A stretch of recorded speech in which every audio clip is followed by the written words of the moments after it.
They said it couldn't get any darker. They said the beast had finally been caged. They were wrong. Because on October 31, 2025, 3 men walked into hell, and only one walked out with everything. This wasn't just a match. This was the night WWE burned its own rulebook and let chaos reign supreme. What you're about to witness, what I'm about to break down for you right now, this changed everything. Before we dive into the absolute carnage, the sheer brutality of what went down, I need you to do something for me. I need you to be part of this family. Because what we do here at SlamZone, we don't just watch wrestling, we live it. We feel every suplex, every betrayal, every moment of glory and heartbreak. So if you're ready to experience this night the way it deserves to be experienced, hit that subscribe button right now. Turn on those notifications because trust me, you don't want to miss what's coming next on this channel. And drop a comment below telling me who you thought deserved to walk out as champion. Because after what I'm about to show you, your answer might surprise even yourself. Halloween night.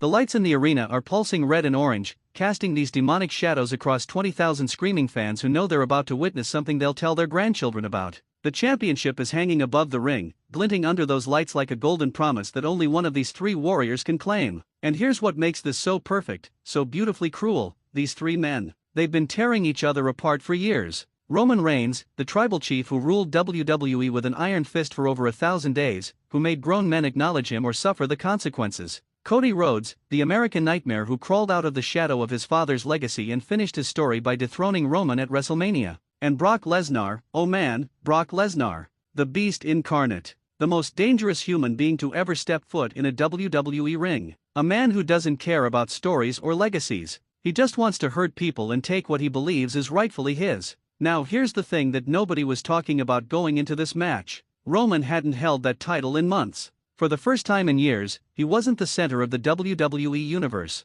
You could see it in his eyes during the weeks leading up to this match, the way his jaw clenched when he cut those promos, the way his voice had this edge that wasn't there before. He needed this. Not wanted. Needed. Because without that championship, without being the guy who was Roman Reigns, and Cody, man, Cody had been carrying that weight of being champion like Atlas holding up the world. Every defense, every promo, you could see him trying so hard to prove he belonged in that spot, that he wasn't just living off his WrestleMania moment. He had something to prove, and everyone knew it. Brock though? Brock showed up 3 weeks before this match, hit an F5 on whoever was in his way, and reminded everyone that when he wants something, he takes it. No speeches. No emotional appeals. Just violence. The bell rings and there's this moment, this incredible moment where all 3 men just stand there in their corners, sizing each other up like wolves circling prey. The crowd is absolutely losing their minds, chanting for all 3 guys at once, this wall of noise that's almost painful to hear through the speakers. Roman moves first. Of course he does. He locks eyes with Cody and you can see everything that's passed between them flash across both their faces.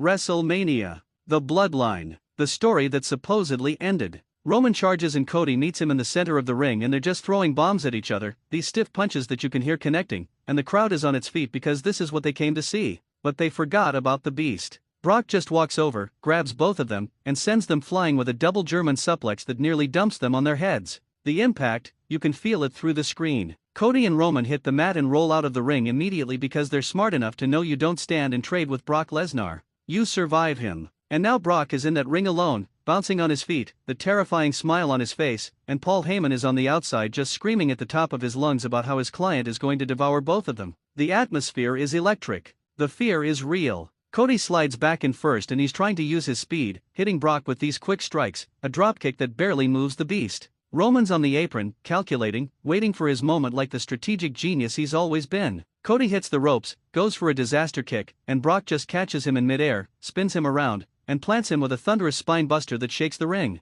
That's when Roman strikes. He springboards in with a Superman punch that connects right on Brock's jaw, and for the first time, the beast actually stumbles backward. The crowd erupts because they just saw someone rock Brock Lesnar. Roman's eyes go wide, like he can't believe it worked, and he charges in for a spear. But Brock leapfrogs over him. Roman crashes into the turnbuckle and Brock grabs him from behind, German suplex, another one, and now the crowd is counting, 3, 4, 5 consecutive German suplexes and Roman is being bent and broken like he's nothing. Like those 1,000 days of dominance never even happened. Cody's crawling to the corner, trying to shake off that spine buster, and you can see in his eyes that he's realizing the mountain he has to climb. This isn't WrestleMania. This isn't a one-on-one story. This is survival. Brock drags Roman to the center of the ring, signals for the F5, and the entire arena is buzzing because they know if he hits this, it's over. He lifts Roman up, Roman's draped across those massive shoulders, and Brock spins but Roman slides down his back, shoves him toward the ropes, and when Brock bounces back, Roman nearly cuts him in half with a spear.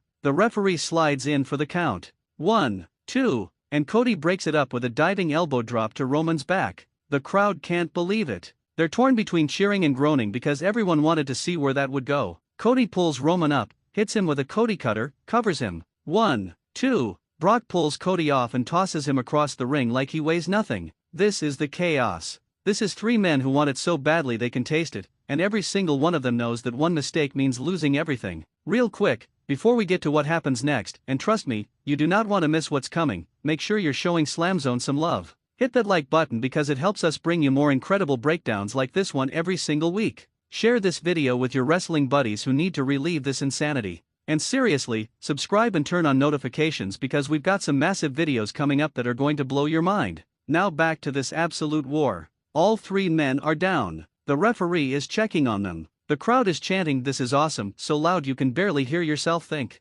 Brock is the first to stir, because of course he is, he's a machine built for destruction. He rolls out of the ring and starts clearing off the announce table, ripping off monitors, throwing chairs, and you know what that means. Someone's going through that table, and it's going to be ugly. Roman and Cody are both pulling themselves up using the ropes on opposite sides of the ring. They lock eyes across the canvas and there's this unspoken understanding between them. They've been here before. They know Brock is the biggest threat. Without saying a word, they both roll out of the ring and start attacking Brock from both sides. And for a moment, it's working. Roman's hitting him with punches, Cody's kicking his legs, they're wearing him down, and they manage to slam Brock's head into the ring post. The Beast drops to one knee and the crowd is going absolutely ballistic because they're seeing Brock Lesnar actually in trouble. Roman and Cody look at each other. One nod. They grab Brock together, lift him up, and powerbomb him through the announce table. The table explodes into pieces, Brock is buried in the wreckage, and the arena has completely lost its mind. But here's where it gets interesting. Here's where the real story kicks in. Roman and Cody are standing there, breathing hard, looking at the destruction they just caused together.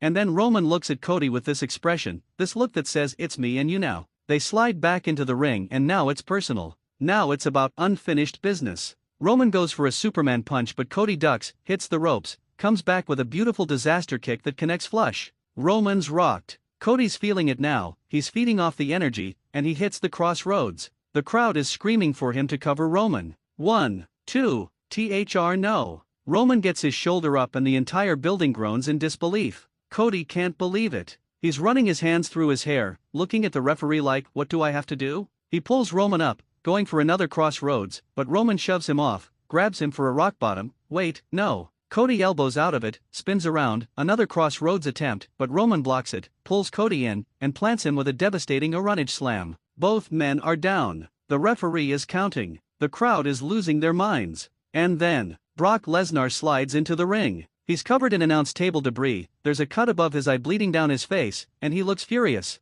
He grabs Roman, F5. He grabs Cody, F5. Both of them are laid out, and Brock covers Roman. 1, 2, THRE no. Cody breaks it up at the last possible second. The place is unglued. Nobody can believe what they're watching. Brock can't believe it. He gets in the referee's face, arguing that was 3, and you can see Paul Heyman on the outside having a complete meltdown, screaming that his client was robbed. Brock turns around and walks right into a Superman punch from Roman. But Brock doesn't go down. He just stands there, absorbing it, and grabs Roman by the throat. He's going for an F5, but Cody comes flying in with a disaster kick that catches Brock in mid-move. Brock drops Roman and stumbles into the ropes. Roman charges. Spear to Brock. But Brock's tangled in the ropes and doesn't go down. Cody hits another disaster kick. Roman hits another spear. Brock finally collapses to the mat, rolls out of the ring on instinct. Now it's just Roman and Cody again. They're both exhausted, both bleeding from various shots throughout the match, and they're staring at each other with everything they have left in the tank. Roman charges for another spear, Cody leapfrogs, Roman stops himself, turns around, Superman punch. But Cody grabs the arm, spins Roman around, CodyRhodes. But Cody doesn't go for the cover. The crowd is screaming at him to pin Roman, but Cody's looking at the corner. He climbs up. He's going for something big. He reaches the top turnbuckle, steadies himself, and leaps off for his diving CodyRhodes. Roman moves. Cody crashes hard into the mat. Roman crawls over, hooks the leg. 1, 2, 3. No wait. The referee is waving it off. Brock Lesnar pulled the referee out of the ring at the last second. The chaos is complete now. There are no rules, no order, just three men fighting for glory. Brock throws the referee into the barricade. He slides back in with a steel chair. He cracks it across Cody's back. Then Roman's back. Back and forth, these sickening chair shots that echo throughout the arena. Brock throws the chair down, grabs Roman, F5 onto the chair. He covers. A different referee slides in. 1, 2, THRE. Cody breaks it up. Brock's had enough. He picks up Cody for an F5, but Cody counters in midair, lands on his feet, shoves Brock into the corner, and when Brock bounces out, Roman catches him with the biggest spear you've ever seen. Brock finally stays down. Roman signals for another one. He's going to put Brock away. But as he backs into the corner to load up, Cody hits him from behind with a low blow that the referee doesn't see. The crowd is split between cheers and boos. Cody pulls Roman in, CodyRhodes on the steel chair. Cody covers Roman. 1, 2, 3. The bell rings. Confetti falls. CodyRhodes has retained his championship in the most brutal match of the year. He's crying, clutching that title, and the crowd is going absolutely insane. What a night. What an absolute war we just witnessed. Three of the greatest to ever do it, leaving pieces of themselves in that ring for our entertainment, for glory, for that championship that means everything in this business. CodyRhodes proved tonight that he's not just a WrestleMania moment. He's the guy. He survived the Beast, he outlasted the Tribal Chief, and he did it on the night when WWE pulled out all the stops. But here's the thing that has me thinking, that has my mind racing about what comes next. Roman Reigns didn't take the pin. Brock Lesnar didn't take the pin. They're both going to come back angrier, more dangerous, more desperate than before. And Cody? Cody's painted an even bigger target on his back. Before you go, I need you to do me a favor. I need you to subscribe to SlamZone right now if you haven't already, because we've got incredible content coming your way. Hit that like button, smash that notification bell, and share this video with everyone who needs to see this breakdown. Drop a comment telling me what you thought of this match, who you think deserves the next title shot, and what you want to see covered next on this channel. This is SlamZone, where we don't just watch wrestling, we live it, we breathe it, we feel every moment like we're in that ring ourselves. Thank you for being part of this family. Thank you for trusting me to bring you these moments. Until next time, keep that passion alive, keep supporting the sport we love, and I'll see you in the next breakdown. This was legendary. This was Halloween 2025. This was the night WWE reminded us why we fell in love with wrestling in the first place.